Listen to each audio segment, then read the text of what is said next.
저는 서울에 사는 30대 후반의 주부입니다. 평범하고 특별할 것 없는 저의 인생에서 재밌는 일이 있었기에 그 사연을 오늘 이야기해 보려고 합니다. 본격적인 이야기를 하기 전에 앞서 제 어린 시절 이야기부터 해야 할 것 같네요. 저는 인천의 바닷가 마을에서 자랐고 부모님은 작은 건어물 도매상을 하셨습니다. 새벽이 되면 알림도 없이 눈이 떠졌는데 그도 그럴 게 아버지가 포대 끌고 나가시는 소리에 저절로 잠이 깼거든요. 중학교 때부터 방학이면 당연하다는 듯이 가게에 나가서 생선 포대를 날랐고 마른 오징어 봉지 묶는 건 눈 감고도 할 수 있었어요. 여름방학에 친구들이 바다에 놀러 갈 때 저는 비린내 나는 앞치마를 두르고 저울 앞에 서 있었습니다.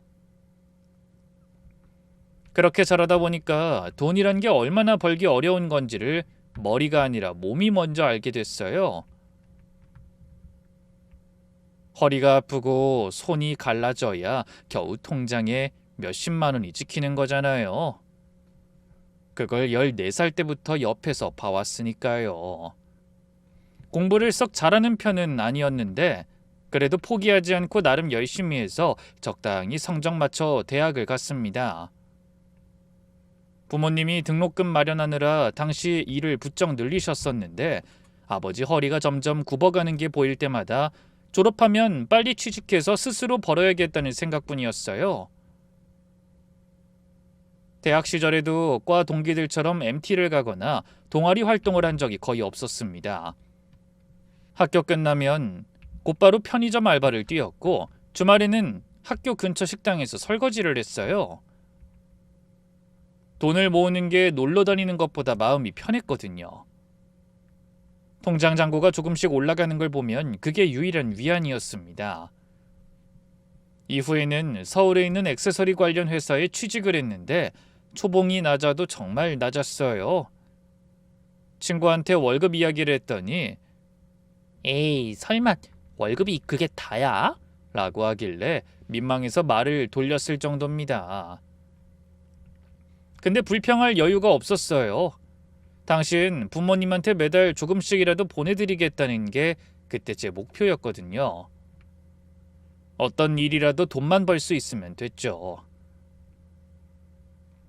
원래 맡은 일에 빠지면 끝을 봐야 직성이 풀리는 성격이라 거래처 관리를 혼자 도맡아 했어요. 주문서에 오타 하나만 놔도 퇴근 후에 다시 사무실로 돌아갔고 납품 일정이 꼬이면 직접 거래처까지 뛰어갔습니다. 한 번은 거래처 사장님이 납품 불량으로 화가 나서 전화로 소리를 지르셨는데 전화를 끊자마자 택시를 잡아 타고 직접 찾아가서 재고를 확인하고 당일 교체를 해드렸어요. 그 사장님이 나중에 저희 팀장한테 전화해서 그 직원 꽉 잡아라 라고 했다는 얘기를 들었을 때 처음으로 일로서 인정받고 있구나 싶었습니다. 일은 참 힘들고 괴롭지만요. 그런 식으로 몇 년을 열심히 일했더니 팀 부주임까지 올라갔어요. 주변에서 제 진급이 빠르다고 이야기하더라고요. 빠른 게 아니라 다른 걸 할 줄 몰라서 일에만 매달린 결과였지만요. 회사에서는 어느 정도 인정을 받았어도 사람 사이에서는 늘 서툴렀습니다. 회식을 해도 구석자리에 앉아서 조용히 먹고 2차 가자는 말에는 슬쩍 빠지는 게 일상이었어요.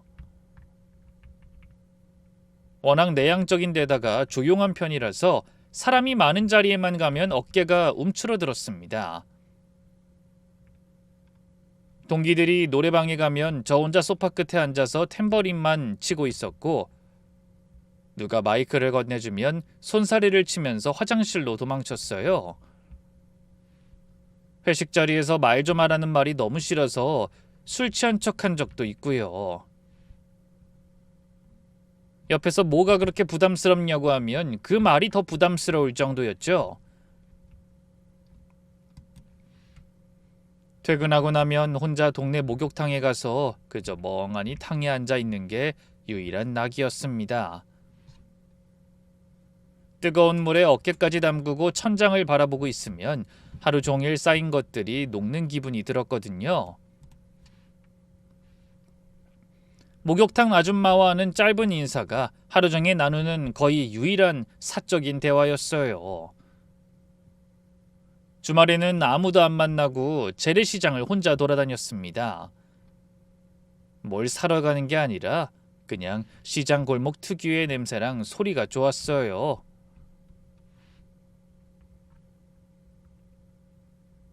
어릴 때부터 시장 근처에서 자라서 그런지 시끌벅적한데 아무도 나를 신경 쓰지 않는 그 분위기가 편했습니다. 가끔 노적에서 호떡 하나 사서 골목 끝 벤치에 앉아 먹으면 그게 한 주의 보상이었어요. 친구가 적었지만 외로운 건 아니었습니다. 혼자 있는 시간이 불편하지 않은 사람이 있잖아요. 저는 딱 그런 사람이었어요. 그런 제 인생을 완전히 바꾼 사람이 나타났어요. 바로 지금의 남편이었죠.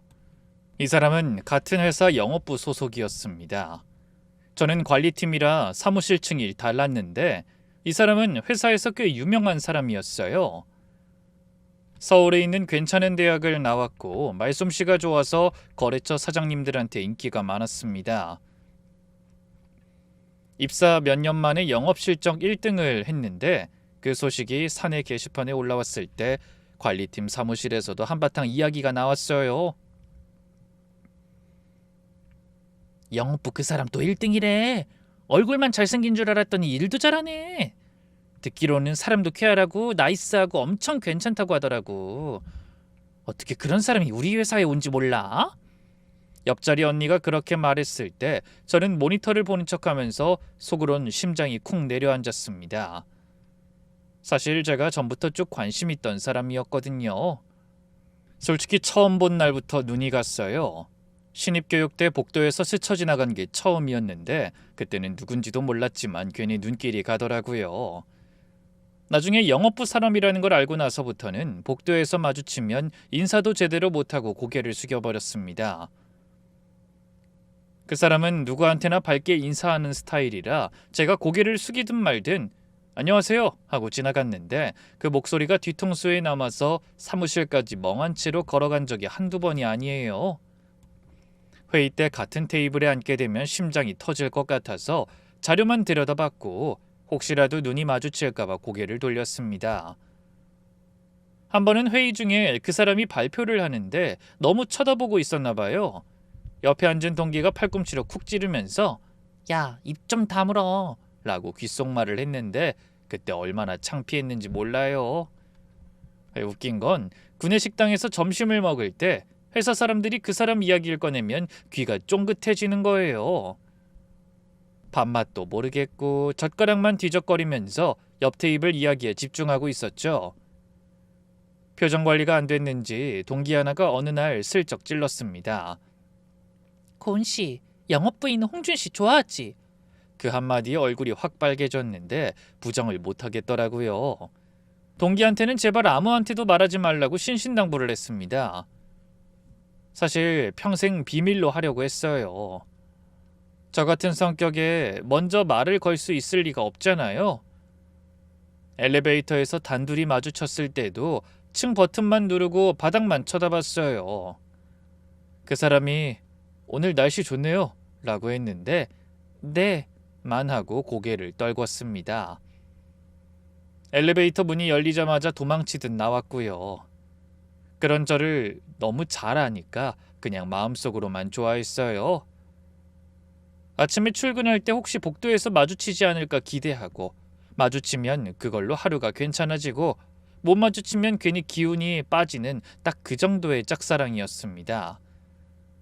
지금 생각하면 좀 웃기기도 하고 안쓰럽기도 한데 그게 1년이 넘게 이어졌죠. 그런데 참 신기한 게 인연이라는 게 있긴 한가 봐요.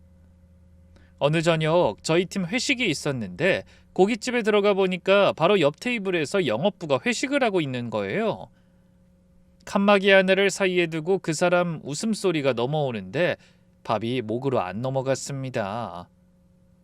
고기 굽는 소리보다 그 사람 목소리에 더 집중하고 있으니 팀장님이 건배 제의를 하는 것도 반도 못 들었어요. 사람들한테는 그냥 피곤하다고 둘러대고요. 회식이 끝나고 밖으로 나가는데 그 사람과 출입구에서 딱 마주쳤어요. 그 사람이 먼저 멈춰서더니 웃으면서 말을 걸었습니다. 관리팀 고은 씨 맞죠?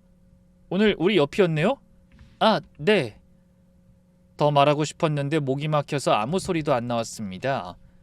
속으로 뭐라도 한마디 더 해. 한마디만 더. 라고 되뇌었는데 입이 안 떨어지더라고요. 그 사람이 다음에 또 봬요. 인사할게요. 라고 하고 먼저 돌아서는 뒷모습을 보면서 속으로 제 자신을 얼마나 욕했는지 모릅니다. 그런데 신기하게도 그 뒤로 회사 복도에서 마주칠 때마다 이 사람이 먼저 가까운 지인이라도 된 것처럼 인사를 하기 시작한 거예요. 예전에는 그냥 지나가면서 하는 가벼운 인사였는데 이제는 멈춰서서 한마디씩 건네는 느낌이었습니다. 오늘 야근이세요? 점심 뭐 드셨어요? 별것 아닌 말인데 그 한마디에 하루 종일 기분이 좋았어요. 사무실에 돌아와서 모니터 앞에 앉으면 자꾸 입꼬리가 올라가서 혼났죠. 그러다 업무 메일을 주고받을 일이 생기면서 자연스럽게 점심도 같이 먹게 됐고 퇴근 후에도 문자로 이런저런 이야기를 나누게 됐어요. 처음엔 업무 얘기뿐이었는데 어느 순간부터 주말에 뭐 해요? 가 되고 다음에 같이 밥 먹을래요? 가 됐습니다. 처음 둘이서 밥을 먹으러 갔을 때 저는 긴장해서 메뉴판을 3번이나 뒤집었었죠. 그렇게 어색하고 낯선 시간을 지나 결국 저희는 연인이 됐습니다. 정말 믿기지 않았어요. 제가 오랫동안 짝사랑하던 사람과 이어지니 말이에요. 사귀게 되고 나서 반말을 듣는 것도 한참 걸렸어요. 그 사람이 우리 이제 말 편하게 하자 라고 먼저 제안했는데 저는 익숙하지 않아서 한동안 반말이랑 존댓말이 섞여 나왔을 정도였죠. 나중에 남편이 이런 말을 한 적이 있어요. 나는 네가 조용히 웃는 게 좋았어. 영업부에서 매일 떠들다 보면 머리가 아픈데 넌 옆에서 가만히 들어주잖아. 그게 정말 편했거든. 평생 내성적이어서 말이 없는 게 단점이라고 생각했는데 이 사람한테는 그게 장점이었던 거예요. 있는 그대로의 내가 누군가한테 좋을 수 있다는 걸 30이 넘어서 처음 알게 됐습니다. 사귄 지 반년쯤 됐을 때 남편이 처음으로 가족 이야기를 꺼냈어요. 평소처럼 저녁을 먹고 걸어가는데 갑자기 말이 뜸해지더니 한참 만에 입을 열었습니다. 사실 우리 아버지는 일찍 돌아가셨어. 담담하게 말하는데 목소리가 살짝 슬퍼 보이더라고요. 아버지 돌아가시고 어머니가 가장이 됐는데 어머니께서 자기랑 여동생을 혼자서 이끌어 주셨다고요. 사내 대장부보다 더 화통한 분이야. 정말 대단한 사람이라고 생각해 우리 엄만. 그 사람은 어머니 이야기를 할 때만큼은 표정이 달라졌어요. 평소에 장난기 많은 얼굴이 진지해지면서 눈빛에 자부심, 애틋함 같은 게 서렸습니다. 자식들을 홀로 키우면서 가게까지 운영한 어머니를 자랑스러워할 줄 아는 이 사람이 그 순간 더 좋아졌어요. 사귄 지 1년쯤 됐을 때 드디어 말로만 듣던 시어머니를 뵀습니다. 솔직히 많이 긴장했어요. 남편이 그렇게 대단하다고 말하는 분이니까 어떤 분일까 머릿속으로 별의별 상상을 다 했거든요. 시어머니를 처음 뵌 순간 아, 남편 말대로구나 싶었어요. 식당 문을 열고 들어오시는 기세가 남달랐습니다. 목소리가 크고 걸음이 빠르고 식당 안에 있는 사람들이 한 번씩 쳐다볼 정도로 존재감이 강하더라고요. 시어머니는 개인 카페를 운영하고 계셨는데 동네 번영회 모임에도 활발하게 나가시고 경로당 봉사도 하시는 사교적인 분이셨습니다.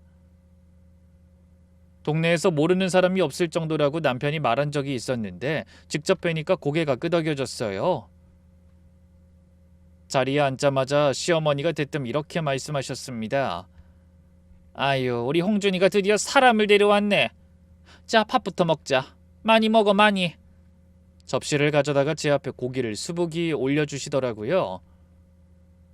식당 직원한테도 스스럼 없이 큰 소리로 말씀하셨어요. 여기 서비스 좀 주세요. 오늘 우리 며느리감 첫인사예요. 통이 크고 배포가 있고 시원시원한 성격, 저랑은 정반대였지만 그래서 오히려 나쁘지 않다고 생각했어요. 이런 분이 시어머니면 소심하게 눈치 보고 뒷말하는 것보다 낫겠구나 싶었거든요. 돌아오는 길에 남편이 물었어요. 우리 엄마 어때? 그냥 자기 말대로인 것 같아.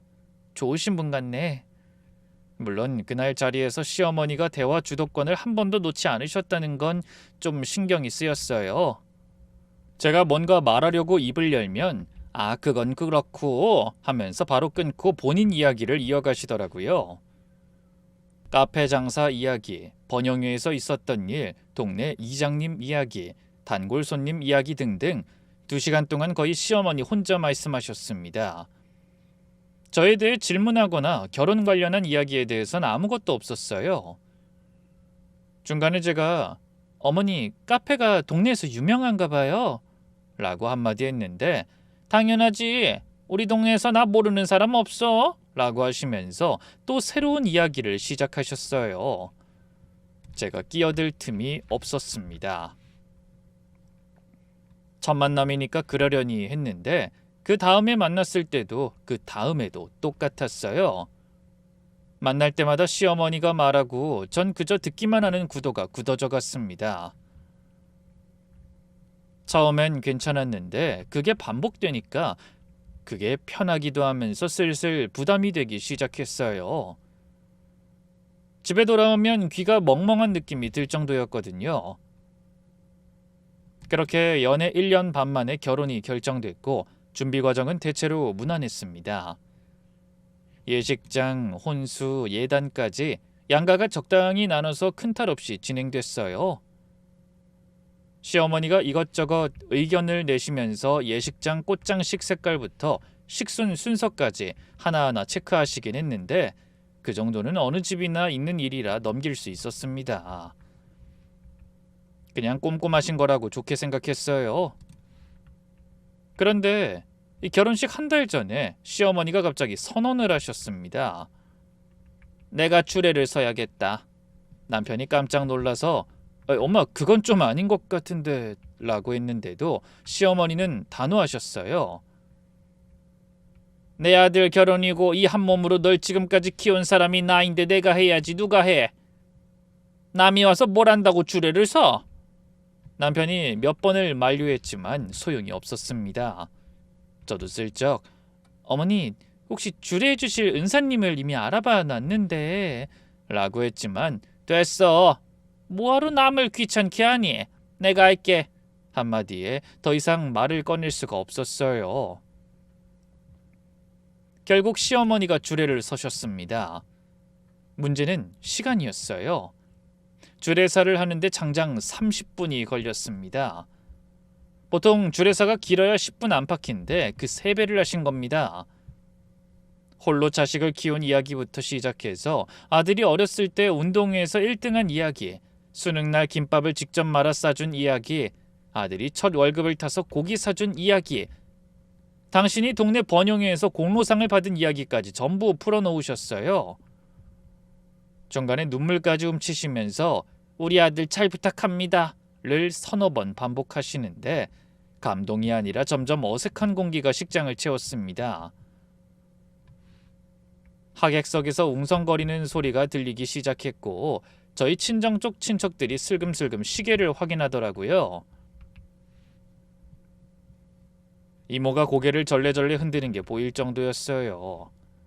옆에 서 있는 남편은 표정이 굳어 있었고 저는 부케를 쥔 손에 땀이 나면서 이 시간이 빨리 끝나기만 바랐어요.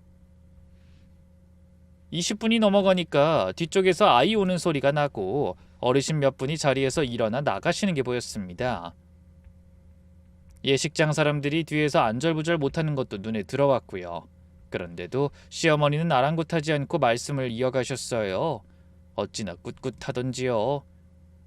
끝나고 나서 친정이모가 저한테 다가와 조용히 한마디 하셨습니다. 고은아, 네 시어머니 성격이 참 독특하시구나. 결혼 생활이 호락호락하진 않겠어. 돌려 말씀하신 건데 그 어감이 뭘 뜻하는지 알았어요. 그날 확실하게 깨달았습니다. 이분은 어딜 가나 본인이 주도해야 하고 본인이 주인공이 돼야 직성이 풀리는 사람이라는 걸요. 결혼식의 주인공이 신랑 신부가 아니라 주례를 선 시어머니가 돼버린 거였으니까요.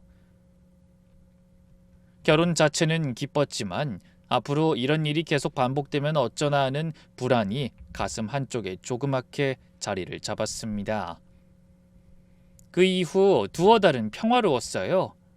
그러다 결혼하고 3달쯤 됐을 때였습니다. 남편이 그날따라 표정이 어두운 채로 퇴근해서는 밥도 제대로 안 먹고 소파에 멍하니 앉아 있더라고요. 숟가락을 들었다 놓길 3번이나 반복하면서 국물만 홀짝거리는 거예요. 평소에 피곤해도 밥은 꼬박 챙겨 먹는 사람이라 뭔가 심상치 않다는 걸 알 수 있었어요. 자기 무슨 일 있어? 남편이 한참을 뜸을 들이다가 입을 열었습니다. 자기한테 할 말이 있어. 미안한데 이번 달 생활비가 좀 모자라서 자기 쪽에서 모아둔 걸로 좀 당겨 쓸 수 있을까? 깜짝 놀랐어요.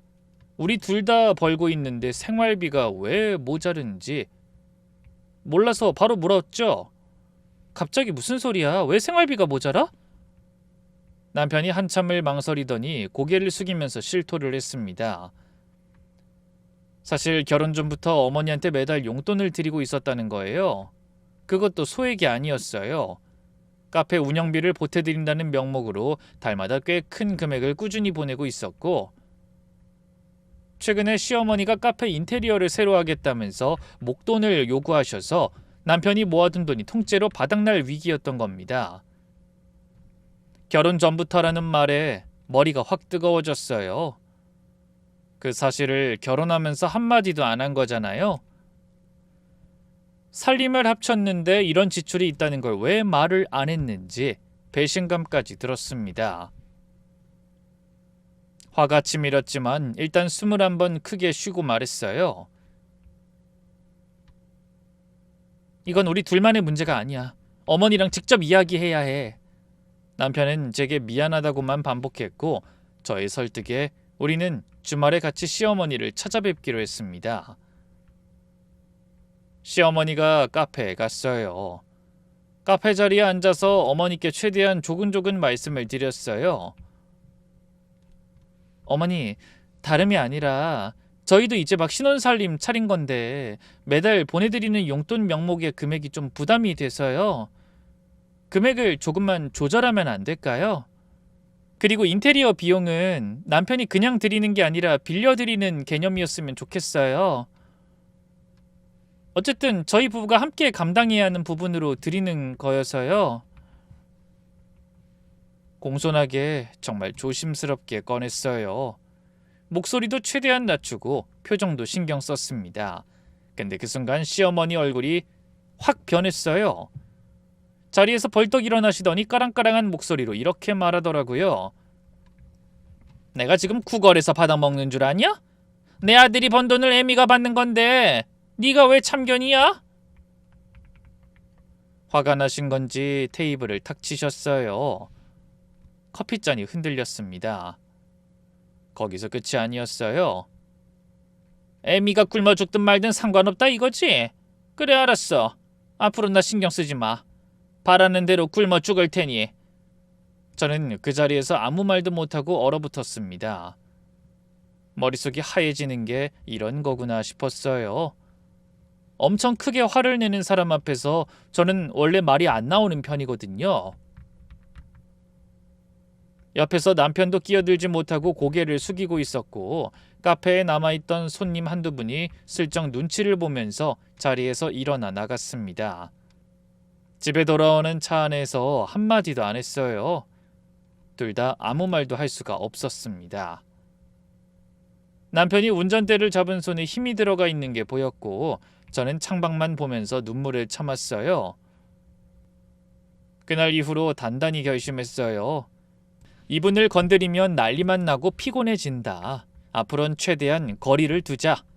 전화가 오면 예의상 짧게 받고 명절에도 의무적인 것만 딱딱하고 일찍 빠졌습니다. 남편한테도 분명하게 선을 그었어요. 어머니 용돈은 당신 재량껏 드려. 대신 우리 생활비나 내 돈까진 절대 건드리지 마. 남편이 고개를 끄덕였고 한동안은 그게 통하는 것 같았어요.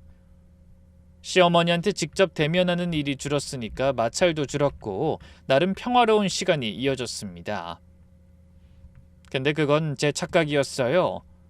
시어머니는 제가 피하니까 오히려 더 화가 나셨나 봅니다. 그때부터 노골적으로 괴롭히기 시작했어요. 명절에 친척들이 모인 자리에서 대놓고 저 들으라는 식으로 이렇게 말씀하시는 겁니다. 우리 며느리는 집안일을 하나도 안 해. 손가락 하나 안 까딱하고 앉아만 있어. 요즘 젊은 것들은 다 그런가 봐. 친척분들이 다 듣고 있는 자리에서요. 사실 전날 밤부터 저는 전 부치고 나물 무치느라 새벽 2시까지 부엌에 서 있었거든요. 그런데 그 말 한마디로 제가 한 건 없는 셈이 되어 있었습니다. 부엌에서 설거지를 하고서는 방에 들어가 있는데 그 소리를 듣고 손이 부들부들 떨렸어요. 그리고 또 시누이한테 전화해서 제 흉을 보셨습니다. 네 새언니가 나를 거지 취급한다 라고 과장해서 말하셨고 시누이가 저한테 항의 전화를 했어요. 새언니, 엄마가 요즘 많이 서운해하시는데 무슨 일이에요? 정말 거지 취급한 거예요? 뭐라 설명을 하려다가 입을 닫았습니다. 이 전화도 시어머니가 시킨 거라는 걸 알았으니까요. 뭘 말해봐야 시어머니 귀로 다시 들어갈 게 뻔했어요. 결정적이었던 건 그 다음이에요. 한 번은 제 친정 어머니한테까지 전화를 하신 겁니다. 고은이가 어떻게 자랐기에 시어머니한테 대듭니까? 우리 엄마가 그날 저녁에 울먹이면서 저한테 전화를 했어요. 얘야, 사돈이 나한테 전화해서 그러시는데 너희 시몬 어쩜 그리 무리하니? 너랑 엄마가 뭘 그렇게 잘못했다고? 그 목소리를 듣는 순간 참고 있던 게 한꺼번에 올라왔습니다. 시어머니한테 제가 직접 당하는 건 견딜 수 있었어요. 워낙 내향적인 성격이라 맞받아치는 건 못해도 속으로 삼키는 건 익숙했으니까요. 근데 친정까지 건드리는 건 선을 넘은 거였습니다. 우리 엄마는 새벽마다 멸치 포대를 나르면서 저를 대학까지 보낸 사람이에요. 손이 갈라지고 허리가 휘도록 일해서 딸 등록금 마련한 사람한테 전화해서 딸을 잘못 가르쳤다고 한다는 게 도저히 참을 수가 없었어요. 그렇지만 남편도 시어머니를 당해내지 못하는 건 마찬가지였어요.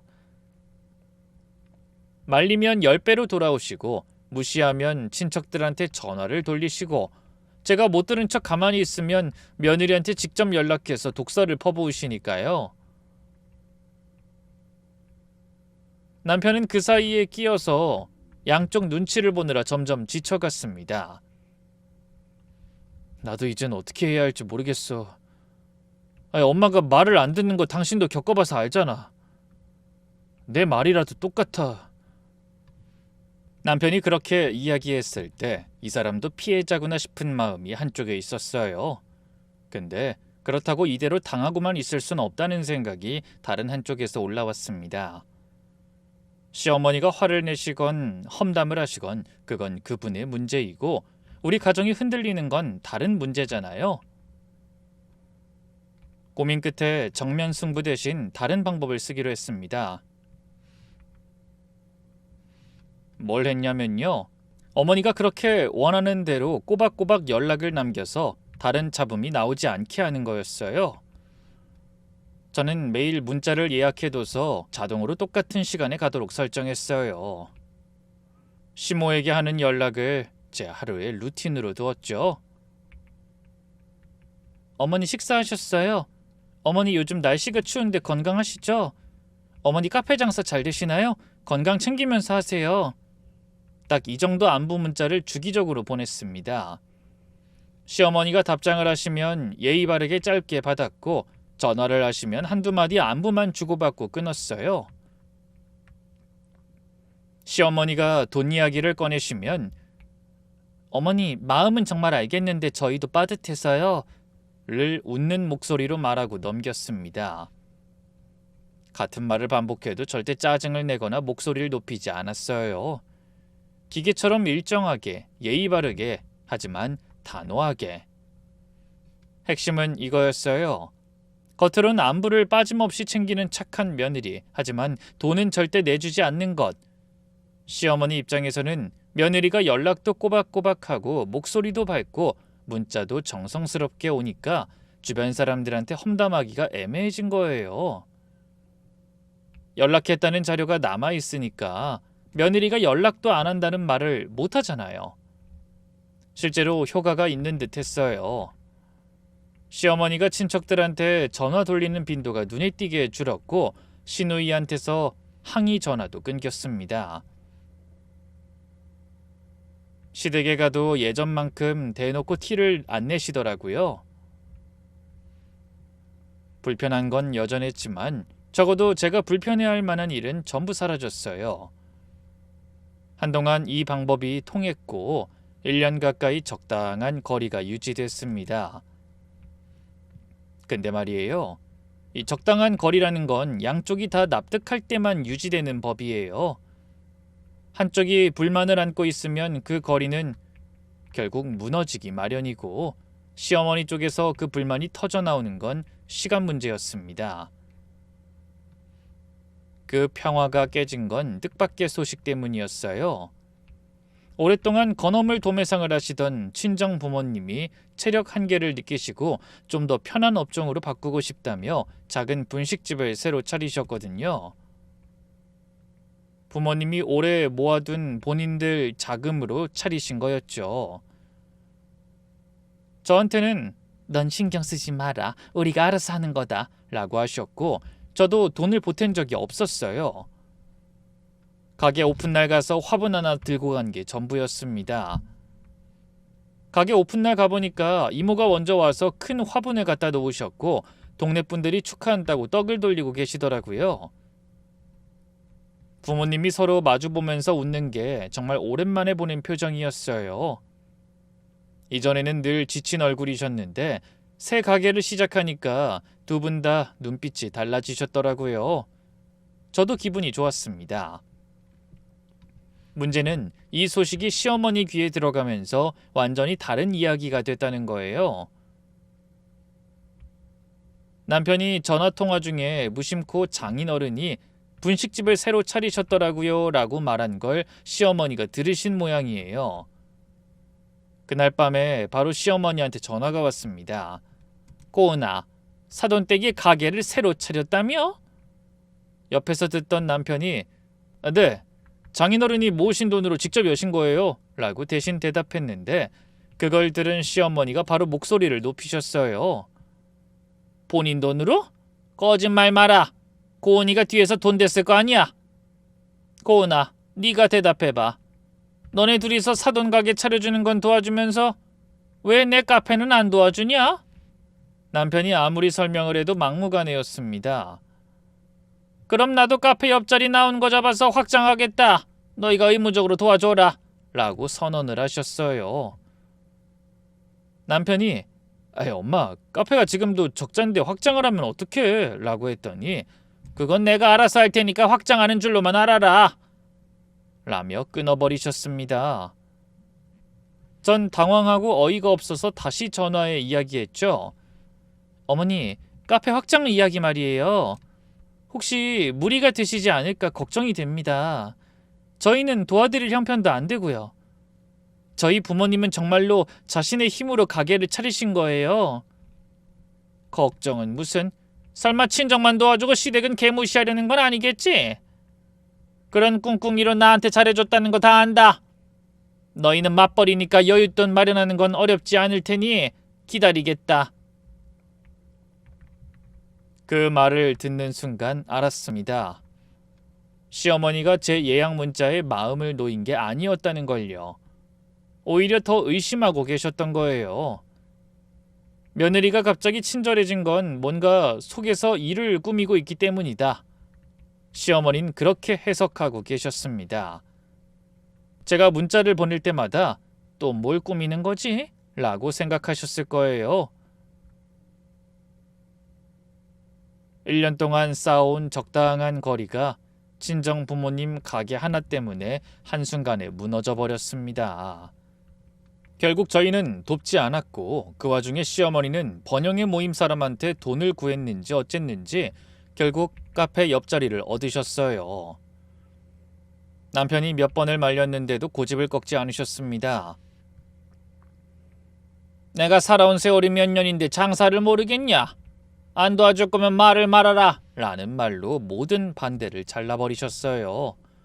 확장 안쪽에 테이블 4개를 더 놓고 메뉴도 브런치를 추가하셨는데 동네 상권에서 브런치를 시키는 손님이 얼마나 되겠어요?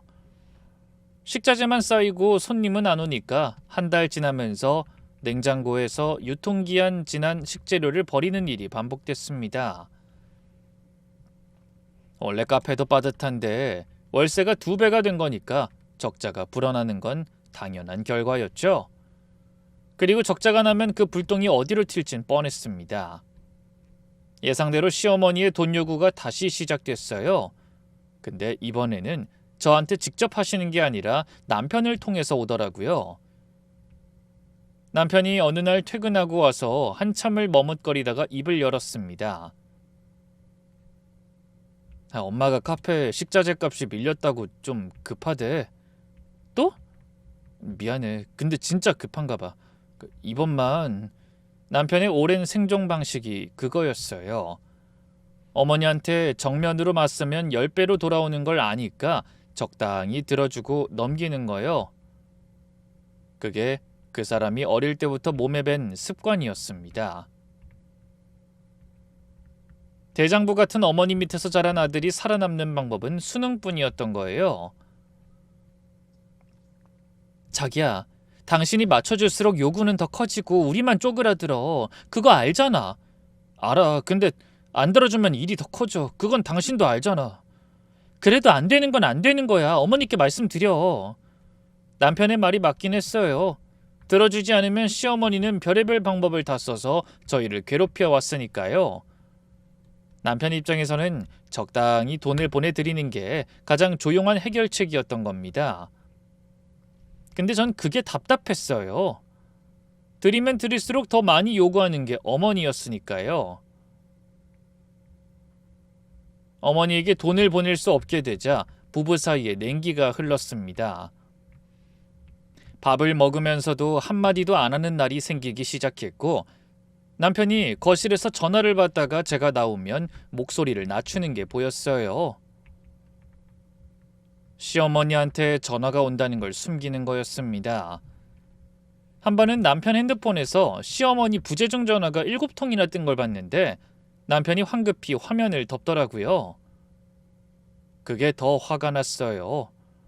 숨길 거면 차라리 처음부터 혼자 해결하든지 아니면 저한테 솔직하게 말하든지 말이에요.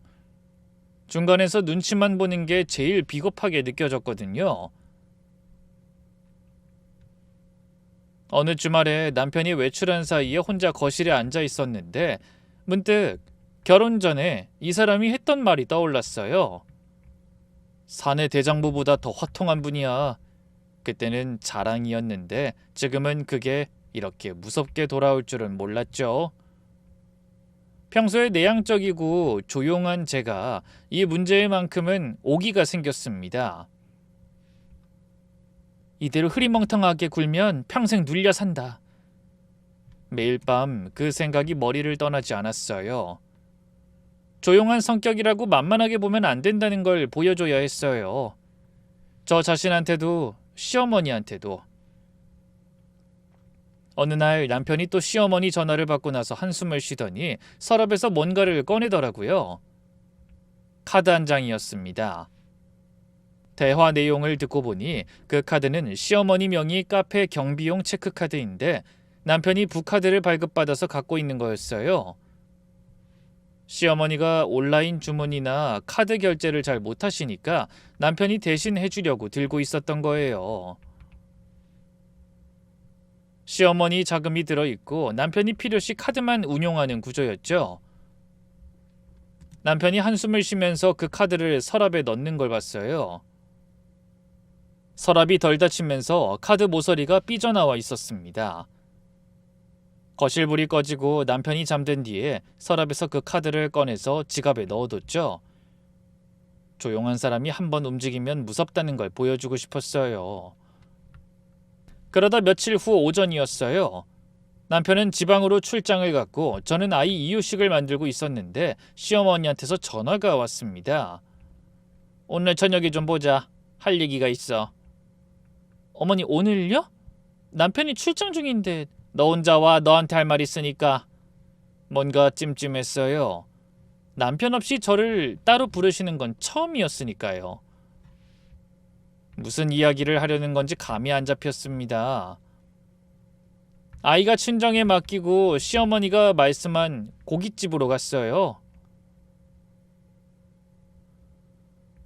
식당에 들어서는 순간 분위기가 심상치 않았습니다. 시어머니 혼자가 아니었어요. 큰 테이블 2개를 붙여놨는데 시누이 부부, 시어머니 지인분들, 카페 단골인 듯한 아주머니 분들까지 대충 10명 넘게 앉아 있었습니다. 테이블에는 이미 한우 특수 부위가 여러 접시 올라와 있었고 해물탕 냄비가 보글보글 끓고 있었어요. 소주병도 이미 몇 개가 비어 있더라고요. 시어머니 지인분 한 분이 절 보고 손을 흔들면서 말했습니다. 아이고 이 집 며느리구나. 예쁘네 예쁘다. 시어머니는 상석에 앉아서 지인들이랑 크게 웃고 계셨는데 저한테는 눈짓으로 구석자리를 가리키셨어요. 앉으라는 거였습니다. 자리에 앉았는데 아무도 저한테 뭘 설명해 주지 않았어요. 왜 이 사람들이 여기 있는지 무슨 자리인지 아무런 말도 없었습니다. 시어머니 지인분이 제 잔에 소주를 따르면서 한 잔에 우리 며느리 라고 했고 시누이 남편은 맞은편에서 고기를 먹으면서 저를 힐끗 보더니 삐죽 웃었어요. 시누이는 옆에서 아무 말 없이 반찬만 집어먹고 있었고요. 분위기를 살펴봤어요. 지인분들은 이미 술이 상당히 들어간 상태였고 이미 엄청나게 많은 접시와 술병이 쌓여 있었어요. 제가 오기 전부터 한참을 먹고 마신 거였어요. 직감적으로 알았습니다. 이 자리가 뭔지. 저한테 떠넘기려는 판이라는 걸요. 시어머니가 지인들을 대거 부른 건 사람이 많을수록 제가 거절하기 어려울 거라고 판단하신 거겠죠. 예전에 저였으면 벌써 심장이 쿵쿵거리면서 손이 떨렸을 거예요. 근데 이번엔 달랐어요. 2시간이 넘도록 먹고 마시는 동안 시어머니는 저한테 말 한마디 건네지 않으셨어요. 저는 구석에 앉아서 물만 마시면서 자리를 지켰습니다. 고기를 권하는 지인분이 있었는데 입맛이 없어서 한 점만 집고 내려놨어요. 시어머니는 지인들이랑 번영의 이야기를 하면서 크게 웃고 카페 확장한 이야기를 자랑하시면서 내가 사업 감각이 있어 같은 말을 하셨는데 옆에서 듣고 있자니 허탈하더라고요. 적자가 나서 아들한테 돈을 달라고 하는 분이 10명이 넘는 사람들 앞에서 사업 감각을 자랑하고 계시니까요. 시누이와 시누이 남편은 비싼 술을 연거푸 마시면서 저를 보며 비꼬듯 웃었어요. 그 웃음에 묘한 우월감이 서려 있었는데 이 자리의 진짜 목적을 알고 있다는 뜻이었죠. 시어머니 지인분들은 술이 거나하게 취해서 서로 이야기하느라 정신이 없었습니다. 소주병이 계속 추가됐고 나중에는 한 분이 양주까지 시키시더라고요. 이 돈이 다 어디서 나오려고 이러나 싶었어요. 식사가 끝나갈 무렵 시어머니가 직원을 불렀어요. 여기요, 계산서 좀 갖다 줘요. 직원이 계산서를 가져왔습니다. 시어머니가 그걸 받아서 한번 쓱 보시더니 테이블 위로 저한테 밀어넣으셨어요. 그러면서 이렇게 말씀하신 겁니다. 야, 빨리 네 카드로 계산 좀 해. 계산서를 받습니다. 금액이 198만 원이었어요. 거진 200만 원이요. 10명이 넘는 인원이 한우 특수 부위의 각종 탕과 음식, 술까지 잔뜩 마셨으니 그럴만했죠. 테이블이 조용해졌습니다. 지인분들도 슬쩍 이쪽을 보고 있었어요. 설마 하는 눈빛으로요. 어머니, 이건 좀... 제가 입을 뗐는데 시어머니가 바로 끊으셨어요. 지인들 앞에서 큰 소리로 잘 먹었으니 일어나죠. 나중에 또 대접할게요. 지인분들이 웃으면서 고개를 끄덕였고 시누이 부부는 미소를 지은 채 저를 바라봤습니다. 이 자리에서 거절하면 어떻게 되는지 뻔했어요. 며느리가 시어머니 밥값도 안 낸다. 시어머니를 무시한다. 이 말이 동네 전체에 퍼질 거고 시어머니는 그걸 무기로 저를 더 괴롭히실 거였어요. 그 자리에 있는 지인이 다 증인이 되는 셈이니까요.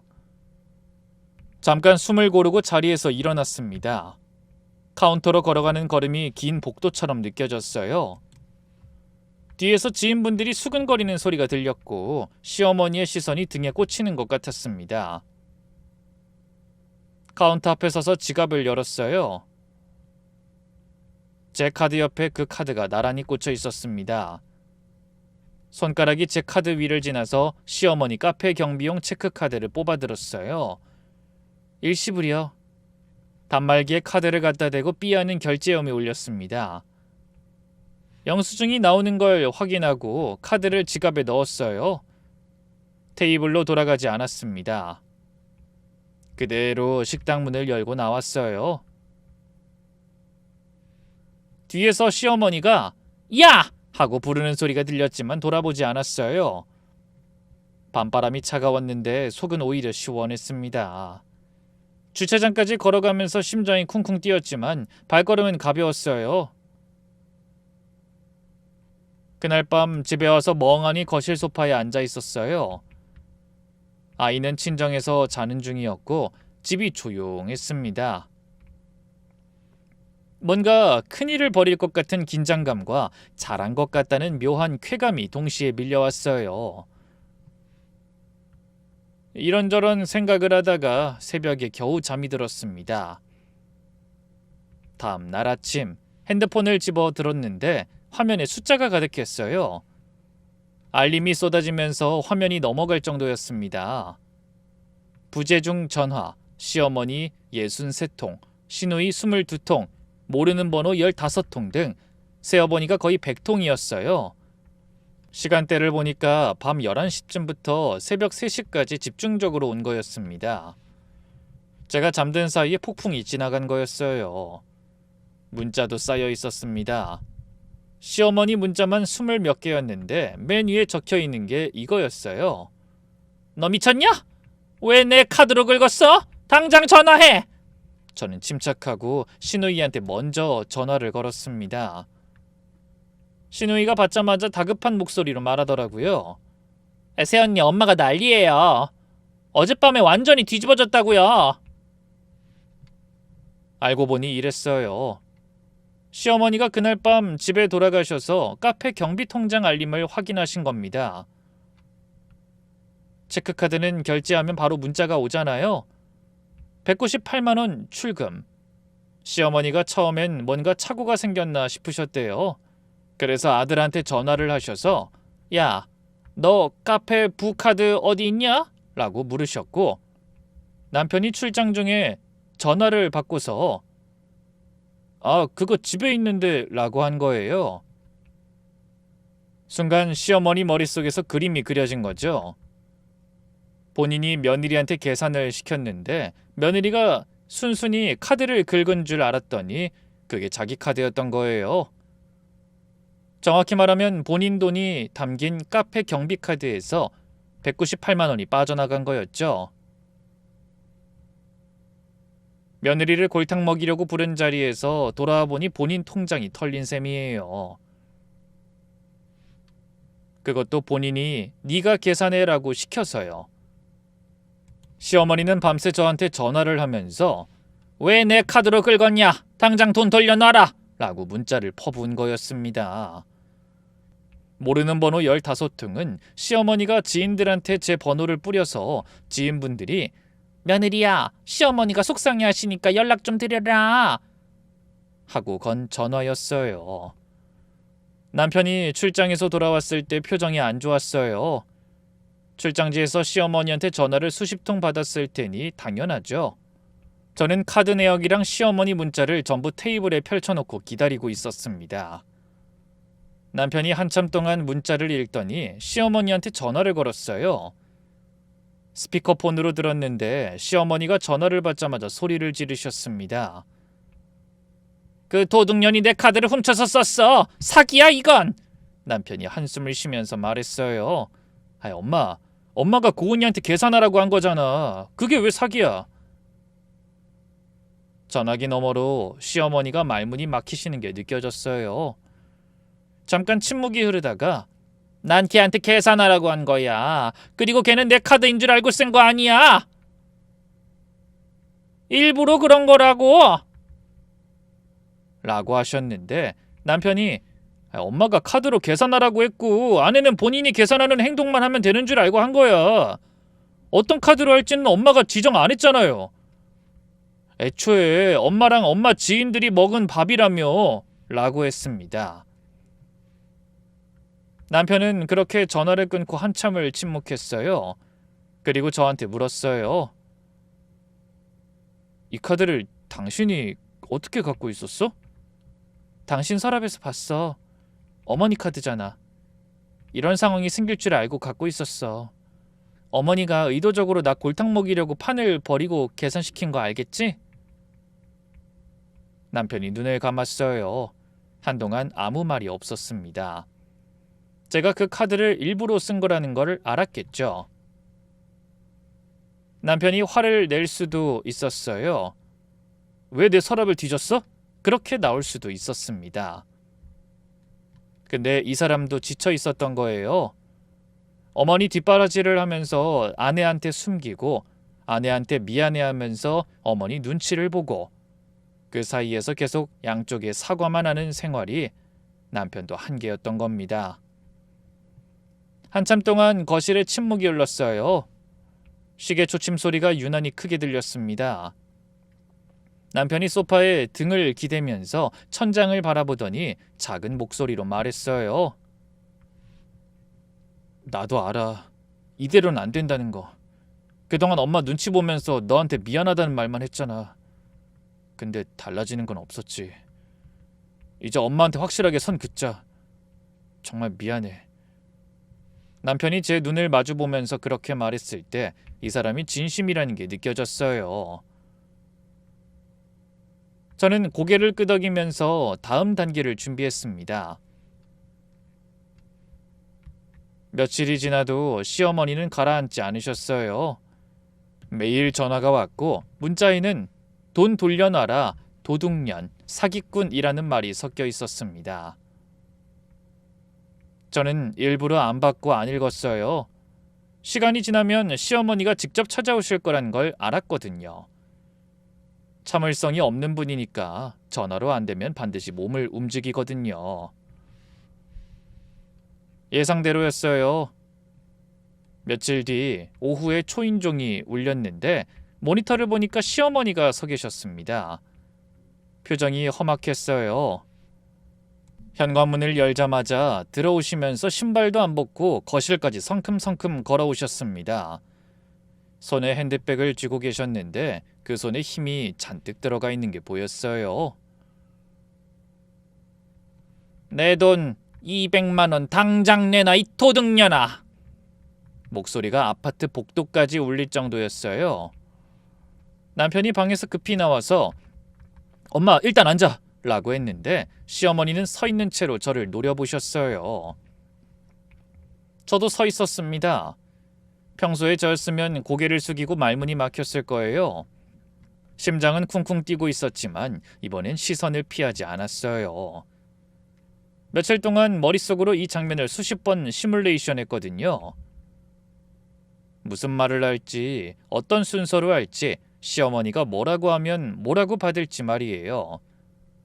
시어머니가 또 소리를 지르려는 순간 제가 먼저 입을 열었습니다. 큰 목소리로 또렷하게 말이에요. 제가 이렇게 정면으로 말을 꺼내는 게 처음이었으니 어머니도 놀란 기색이었죠. 어머니가 저한테 계산하라고 하셔서 전 계산한 것뿐이에요. 제가 사라는 의미인 줄은 몰랐는데요.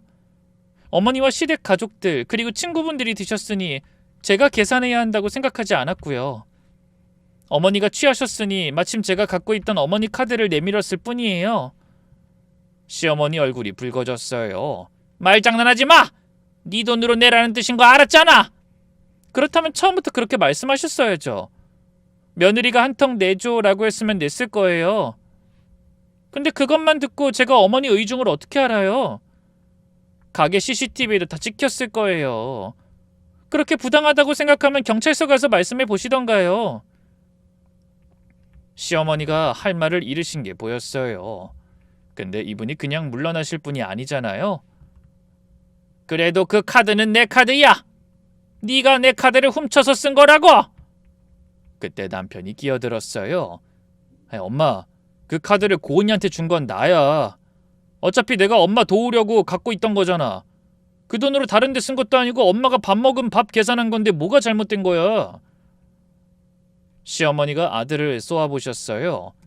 잠깐 침묵이 흘렀습니다. 그 틈에 제가 이야기를 이었어요. 어머니, 그리고 하나 더요. 테이블 위에 종이 한 장을 놓았습니다. 은행 이체 내역서였어요.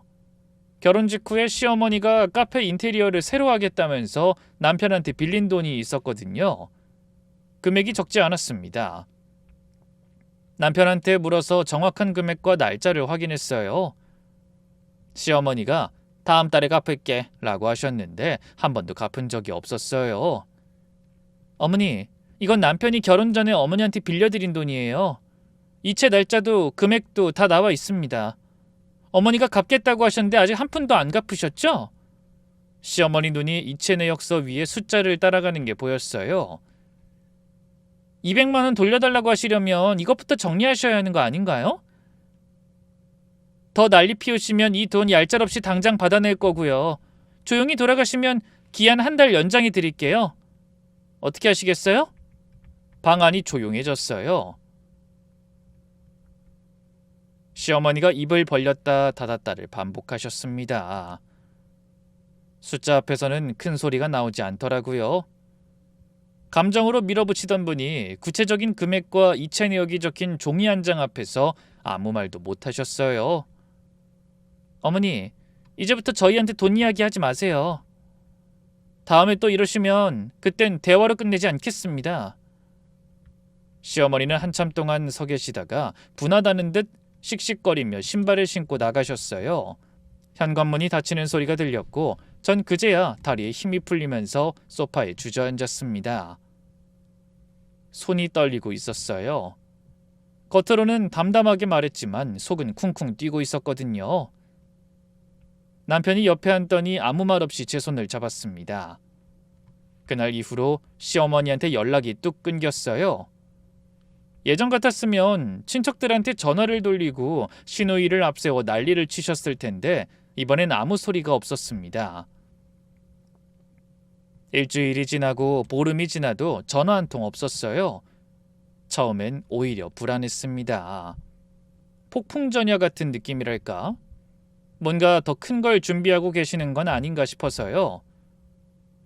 남편한테 넌지시 물어봤어요. 어머닌 요즘 어때? 엄마 요즘 아무 말도 안 해. 당신 이야기도 절대 안 꺼내고. 그 말을 듣고 좀 놀랐습니다. 이 정도면 분명 뭔가 달라진 거였습니다. 명절이 다가와서 시댁에 갔는데 분위기가 완전히 달라져 있었어요. 시어머니가 저한테 이것저것 시키는 것도 큰 소리를 내시는 것도 없었습니다. 부엌에서 조용히 음식을 준비하시면서 저한테는 거기 앉아 있어. 내가 할게. 라고만 하셨어요.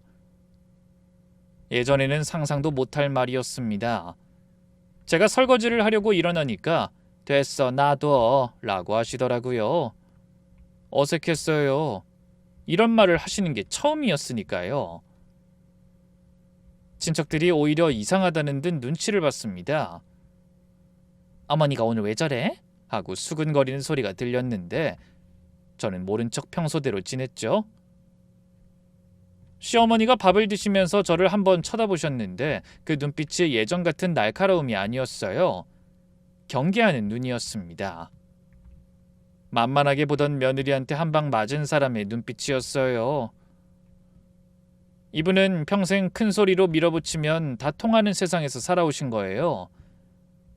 번영회에서도 카페에서도 가족 안에서도 목소리가 큰 사람이 이겼으니까요. 근데 저한테는 그게 안 통했던 거죠. 저의 방식이 시어머니가 평생 써먹던 방식을 무력화시킨 겁니다. 그 뒤로 시어머니는 저한테 돈 이야기를 다시는 꺼내지 않으셨어요. 남편한테 용돈을 달라는 전화도 끊겼고 카페 확장은 결국 접으셨다고 들었습니다. 저를 얕잡아보고 만만하게 굴던 시어머니가 더 이상은 저한테 엮이지 않으려고 거리를 두기 시작한 거였습니다. 아이러니하죠? 제가 거리를 두려고 했을 땐 오히려 파고드셨는데 제가 정면으로 맞서니까 본인이 물러나신 거예요. 남편은 그 뒤로 저한테 숨기는 게 없어졌고 시어머니 관련 일은 항상 먼저 이야기합니다. 가끔 시어머니가 남편한테 전화하시면 남편이 거실에서 스피커폰으로 받아요. 숨길 게 없으니까요. 지금이 제일 편합니다.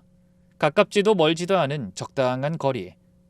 돌이켜보면 참는 게 효도가 아니라 말할 때 말하는 게 진짜 효도였던 것 같아요. 저의 사연을 읽어주셔서 감사합니다.